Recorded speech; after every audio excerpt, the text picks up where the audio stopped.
ஒரு பெண் வீட்டை விட்டு வெளியே வரும்போது அவகிட்ட இருக்க வேண்டியது ஒரு பாதுகாப்பு உணர்வு. நான் நம்புற ஒண்ணு என்ன காப்பாத்தோன்ற நம்பிக்கை.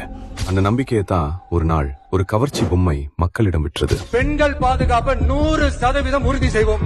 மக்கள் நம்பினாங்க, வாக்களிச்சாங்க, அதிகாரத்தை கொடுத்தாங்க.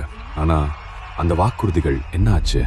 குற்றங்கள் அதிகரிச்சிட்டு இருக்கு, பெண்களுக்கு எதிரான வன்முறைகள் அதிகரிச்சிட்டு இருக்கு, சட்டம் ஒழுங்கு சந்து சிரிக்குது.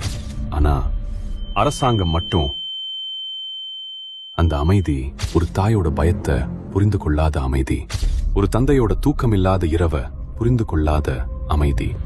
அதிகாரத்தை அடையறதுக்கு மக்களோட பயத்தை பயன்படுத்துறது. அதிகாரம் கிடைச்ச பிறகு மக்கள் எக்கேடு கேட்டா எனக்கு என்னன்னு கேக்குறது.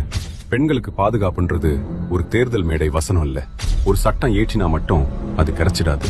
ஒரு பெண்ணுக்கு நான் புகார் செய்தா காது கொடுத்து கேட்பாங்க, நான் நீதியை தேடினா என்ன தனியா விட்டு விட மாட்டாங்க, தப்பு செஞ்சவன் எவ்வளவு அதிகாரம் கொண்டவனா இருந்தாலும் சட்டத்தின் முன் நிறுத்தப்படுவான் அப்படின்ற நம்பிக்கை இருக்கணும். இப்ப கேள்வி, குற்றங்கள் நடந்ததான்றது மட்டும் இல்ல, குற்றங்கள் நடந்த பிறகு அரசு என்ன செய்ததுன்றதும் தான்.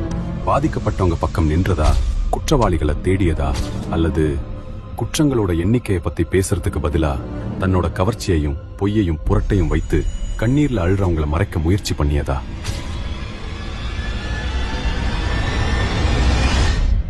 வாக்குறுதி கொடுத்தவன் சொன்னதை மறந்துடலாம், ஆனா மக்கள் எதையும் மறக்கறதில்ல.